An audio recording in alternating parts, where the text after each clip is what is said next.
Good morning વિદ્યાર્થી મિત્રો, તમારું હાર્દિક સ્વાગત છે આપણી યુટ્યુબ ચેનલ એમડી એકેડમીમાં। આજે આપણે વાત કરવાના છે આજના મહત્વપૂર્ણ કરંટ અફેરની, અને કરંટ અફેર બધી જ એક્ઝામ માટે મોસ્ટ ઇમ્પોર્ટન્ટ છે। પહેલો ક્વેશ્ચન છે કે આતંકવાદના જે પીડિતોને શ્રદ્ધાંજલિ અને સ્મૃતિ દિવસ ક્યારે ઉજવવામાં આવે? તો 21 ઓગસ્ટના દિવસે મિત્રો જે આતંકવાદ છે એના જે પીડિતો છે એને શ્રદ્ધાંજલિ આપવા માટે આ દિવસની ઉજવણી કરવામાં આવે છે મિત્રો। આ ઉપરાંત મિત્રો 21 ઓગસ્ટ એટલે કયો દિવસ ઉજવવામાં આવે છે? તો યાદ રાખજો મિત્રો, વિશ્વ વરિષ્ઠ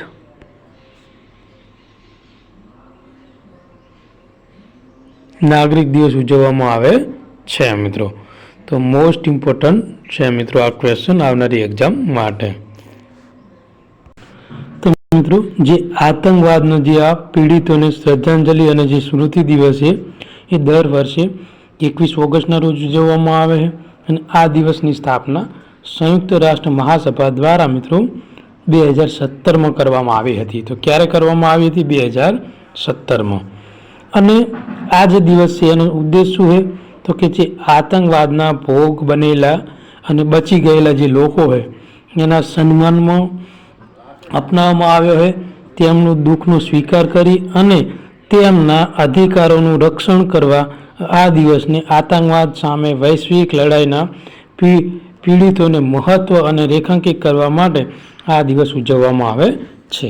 બીજી મહત્વની વાત કે જેટલા પણ વિદ્યાર્થી મિત્રો આપણી યુટ્યુબ ચેનલમાં નવા હોય તો આપણી ચેનલને સબસ્ક્રાઈબ કરી લેજો, જેથી કરીને કરંટ અફેરના બધા જ વિડીયોની નોટિફિકેશન તમને મળી રહે।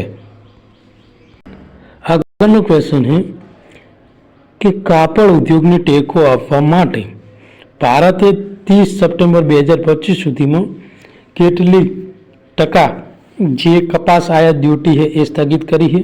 તો મિત્રો 11%। શેની ઉપર? તો કે જે કપાસ છે એની આયાત પર આટલા જે 11% ડ્યુટી છે એ સ્થગિત કરવામાં આવેલી છે। નાસાએ કયા ગ્રહની આસપાસ તેનો 29મો ઉપગ્રહ શોધ્યો છે જેનું નામ EOS 2025 છે? તો મિત્રો જવાબ આવશે યુરેનસ। તો નાસાએ મિત્રો જે યુરેનસ ગ્રહ છે એની આસપાસ મિત્રો જે EOS 2025 ઉપગ્રહ શોધેલો છે। અને આ જે ક્વેશ્ચન છે મિત્રો એ આપણા માટે મોસ્ટ ઇમ્પોર્ટન્ટ છે મિત્રો, જોઈશું તેની ડિટેલ। તો નાસાએ મિત્રો તેનો 29મો જે ઉપગ્રહ છે એની શોધ યુરેનસ ગ્રહની આસપાસ કરી છે મિત્રો, અને આ જે ગ્રહ છે એનું નામ છે EOS 2025 તો યાદ રાખજો નામ શું છે મિત્રો, અને શેના દ્વારા શોધવામાં આવેલો છે? તો મિત્રો જે જેમ્સ વેબ સ્પેસ ટેલિસ્કોપ છે એના દ્વારા શોધ કરવામાં આવેલી છે। તો પહેલી જ વાત કે કયા ગ્રહની આસપાસ? તો યુરેનસ। શાના દ્વારા શોધવામાં આવેલો છે? તો વેબ સ્પેસ જે ટેલિસ્કોપ છે એના દ્વારા શોધ કરવામાં આવી છે, એનું નામ શું છે? તો EOS 2025 તો મિત્રો આટલી માહિતી મોસ્ટ ઇમ્પોર્ટન્ટ છે। આગળ વધીશું। આ ગ્રહ છે મિત્રો એનો વ્યાસ 10 કિલોમીટરનો હોવાનો અંદાજ છે, અને તે મિત્રો જે યુરેનસ ગ્રહ છે એની આસપાસ જે આંતરિક વલયો છે એની વચ્ચે આ ગ્રહ પરિક્રમા કરી રહ્યો છે મિત્રો। ઓકે, આગળ વાત કરવામાં આવે આ નાનો અને જે ઝાંખો ઉપગ્રહ હોવાથી 1986માં યુરેનસ આસપાસ પસાર થયેલા વોયેજર 2 જેવા અગાઉના અવકાશયાન પણ તેને શોધી શક્યો ન હતો, અને આ શોધથી યુરેનસની જટિલ રિંગ સિસ્ટમ અને ઉપગ્રહમાં વિશે વધુ માહિતી પ્રદાન કરે છે। અને આ જે બર્ફીલા ગ્રહની આસપાસ હજુ ઘણા રહસ્યો છુપાયેલા છે મિત્રો। તો મોસ્ટ ઇમ્પોર્ટન્ટ ક્વેશ્ચન છે। ઓકે, કયા ગ્રહની આસપાસ મિત્રો નવો ગ્રહ શોધાયેલો છે? તો યુરેનસ ગ્રહની આસપાસ, જેનું નામ છે મિત્રો EOS 2025 તો ઓગસ્ટ 2025માં સંજય અરોરાની નિવૃત્તિ પછી દિલ્હીના નવા પોલીસ કમિશનર તરીકે કોની નિમણૂક કરવામાં આવી છે? તો જે સતીશ ગોલચા હે મિત્રો એની નિમણૂક કરવામાં આવેલી છે. ભારતીય સેનાએ કયા રાજ્યમાં સમન્વય શક્તિ 2025 કવાયત શરૂ કરી છે? તો ભારતીય સેનાએ મિત્રો આસામમાં જે આ સમન્વય શક્તિ છે બરોબર તે મિત્રો કવાયત શરૂ કરેલી છે મિત્રો. તો ભારતીય સેનાએ સમન્વય શક્તિ 2025 જે કવાયત છે એ આસામ અને મણિપુરમાં શરૂ કરવામાં આવેલી છે.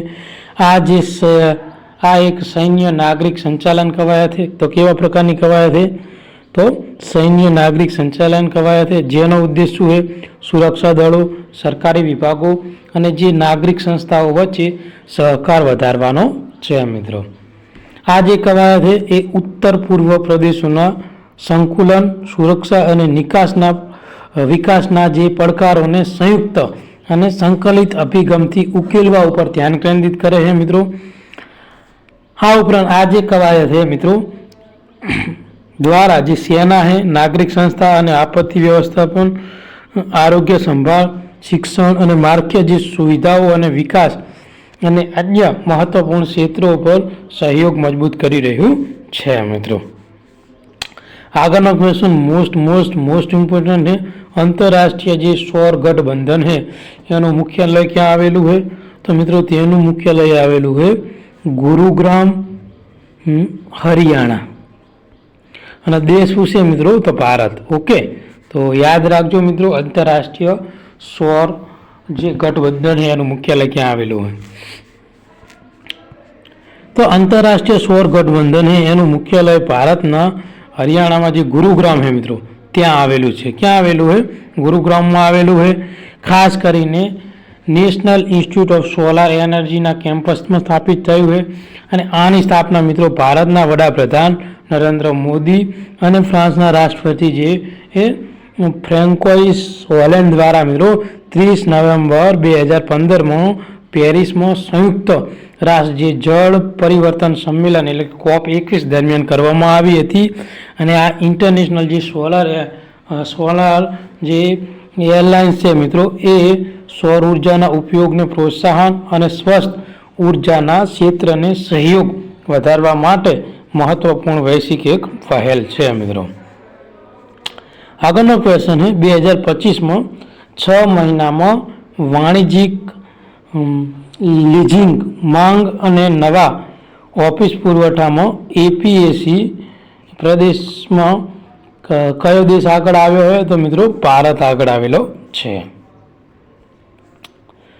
તો 2025માં મિત્રો 6 મહિનામાં ભારત એશિયા પેસિફિક ક્ષેત્ર અગ્રણી ઓફિસ બજાર તરીકે મિત્રો ભારત ઉભરી આવ્યું છે. અને જે લીઝિંગ માંગ 70% અને નવા ઓફિસ પુરવઠામાં 48% હિસ્સો ધરાવે છે. ચીન, સિંગાપોર સાથે ભારત સમગ્ર પ્રદેશમાં કુલ નવા ઓફિસ પુરવઠામાં 80% ફાળો છે. કેટલા ટકા ફાળો છે મિત્રો? 80% ફાળો છે.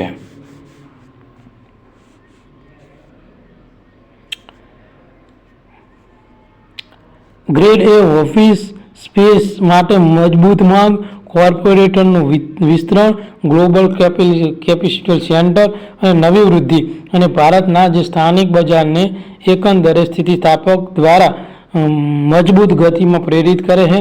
આનાથી ભારતે 2025ના પ્રથમ 6 મહિનામાં જે એપીએસીમાં ટોચનું પ્રદર્શન કરનાર વૈશ્વિક રિયલ એસ્ટેટ હબ તરીકે મિત્રો સ્થાન મેળવેલું છે મિત્રો. તો યાદ રાખજો, મોસ્ટ ઇમ્પોર્ટન્ટ છે. એએમસીએ ફાઇટર એરક્રાફ્ટ માટે 120 કોન્ટિલ્યુઅન જેટ એન્જિન સંયુક્ત રીતે વિકસાવવા માટે કયા દેશ સાથે સહયોગ કર્યો હોય? તો મિત્રો ફ્રાન્સ સાથે સહયોગ કર્યો છે. કયું છે મિત્રો? GE120 જે એન્જિન છે મિત્રો એ બનાવવા માટે ફ્રાન્સ સાથે મિત્રો સહયોગ કરેલો છે.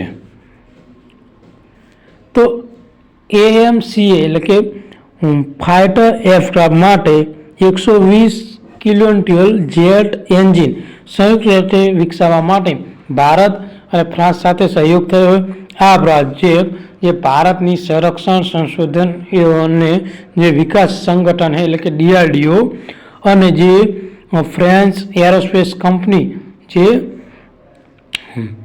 સફરાન है મિત્રો એની વચ્ચે મિત્રો ભાગીદારી થઈ છે। તો DRDO અને સફરાન ભારત અને ફ્રાન્સ વચ્ચે મિત્રો સહયોગ કરવામાં આવેલો છે। આ સહયોગ નો ઉદ્દેશ શું છે તો ભારત સ્વદેશી 5મી પેઢીના fighter aircraft, advance medium combat aircraft અને એક અત્યાધુનિક એન્જિન વિકસાવવા માટે આ મહત્વપૂર્ણ મિત્રો કરાર થયેલા છે। અને આ કરાર સંપૂર્ણ ટેકનોલોજી ટ્રાન્સફરનો સમાવેશ થાય છે, જે ભારત સંરક્ષણ ક્ષેત્રે આત્મનિર્ભરતા વધારવા માટે મદદ કરવાનું છે। મિત્રો ગુરુગ્રામમાં કઈ બેંકે MSME માટે શ્રેષ્ઠતા કેન્દ્રનું ઉદ્ઘાટન કર્યું છે તો મિત્રો ગુરુગ્રામમાં જે MSME શ્રેષ્ઠતા કેન્દ્રનું ઉદ્ઘાટન SBI દ્વારા કરવામાં આવેલું છે, તો કે state bank of India. Most important question, 1200 megawatt કલાઈ 2 જે જળ વિદ્યુત પ્રોજેક્ટ માટે કયા રાજ્યમાં જાહેર સુનાવણી કરાઈ છે મિત્રો તો અરુણાચલ પ્રદેશમાં। તો 1200 મેગાવોટ કલાઈ 2 જે જળ વિદ્યુત પ્રોજેક્ટ છે એ અરુણાચલ પ્રદેશના અંજાવ જિલ્લામાં સ્થિત છે, જ્યાં પર્યાવરણીય મંજૂરી મેળવવા માટે અને રાજ્યમાં પ્રદૂષણ નિયંત્રણ બોર્ડ દ્વારા જાહેર સુનાવણી હાથ ધરવામાં આવી છે। આ લગભગ 1400 કરોડનું રોકાણ અને આ પ્રોજેક્ટ જે THDC ઇન્ડિયન લિમિટેડ દ્વારા વિકસાવવામાં આવી રહ્યો છે। તો કોના દ્વારા વિકસાવવામાં આવી રહ્યો છે THDC દ્વારા।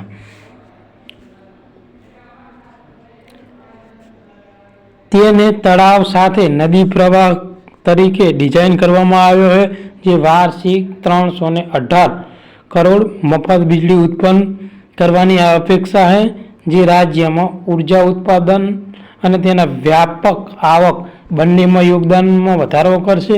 અને આ પ્રોજેક્ટ અરુણાચલની વિશાળ જળ વિદ્યુત સંભાવના અને ભારતના નવીનીકરણ ઉર્જા લેન્ડસ્કેપને તેનો મહત્વને પ્રકાશિત કરે છે। મિત્રો તો આજનું જે મહત્વપૂર્ણ કરંટ અફેર છે મિત્રો અહીંયા પૂરું કરીશું। આ વિડીયો તમને ગમ્યો હોય તો આપણી ચેનલને સબસ્ક્રાઈબ કરી લેજો અને તમારા બીજા મિત્રોને આ વિડીયો મોકલી આપજો। થેન્ક યુ, ધન્યવાદ।